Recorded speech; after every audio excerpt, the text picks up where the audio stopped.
Hello, welcome to the update. I'm Ash Gardner. US President Donald Trump has doubled down on the US strikes on Iran while speaking at the NATO summit. He dismissed suggestions the impact of the American strikes on key facilities was limited. They said it could be limited or it could be very severe because it was very early after. Since then, we've collected additional intelligence. We've also spoken to people who have seen the site. The site is obliterated. The US president comparing the US strikes to the bombings of Hiroshima and Nagasaki, while Donald Trump has picked up a new nickname from NATO Secretary General Mark Rutte. Like two kids in a schoolyard, they fight like hell. You can't stop them. Let them fight for about 2-3 minutes, then it's easier to stop them. And then Daddy has to sometimes use strong language to get stop. A delicate ceasefire between Iran and Israel appears to be holding. It comes as attention now returns to the humanitarian effort in Gaza, with aid making its way into the region.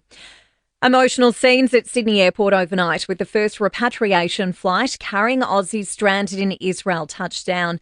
119 Australians were on board the RAAF flight from Tel Aviv to Dubai before catching a connecting flight. More Aussies were expected to touch down on commercial flights today. The jury in Erin Patterson's mushroom murder trial will continue hearing the judge's final instructions today. Justice Christopher Beale will continue to recap the past 8 weeks of evidence before the jury is sent away for deliberations.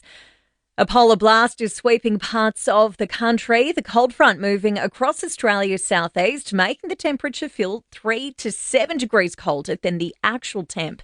Victoria and southern New South Wales expected to cop the brunt of the icy conditions. The first Aussie-made rocket is set for takeoff in just a week. Gilmore Space Technologies confirming it's looking at a launch window of July 1 to July 3 from North Queensland. Sport and entertainment news are next. It's been a nightmare start to the first test against the West Indies for the Aussies. The top order crumbled with Australia bowled out for 180 on day one. Blue star Nathan Cleary will put his injured groin to the test tonight with the Panthers taking on the Bulldogs in the NRL. Round 16 AFL action kicks off tonight with Port Adelaide playing host to Carlton. Carlton has made 4 changes for the clash. Skipper Patrick Cripps has been named despite missing training on Wednesday due to illness. 6 Aussies have made the final round of qualifying for Wimbledon, while at the Eastbourne Open, Aussie James Duckworth has bowed out of the tournament, going down to Alejandro Davidovich. In entertainment news, a treat for Swifties, with Taylor Swift taking to the stage for a surprise performance of Shake It Off at a charity concert in Nashville. It marked a return to public performances after her sold-out tour.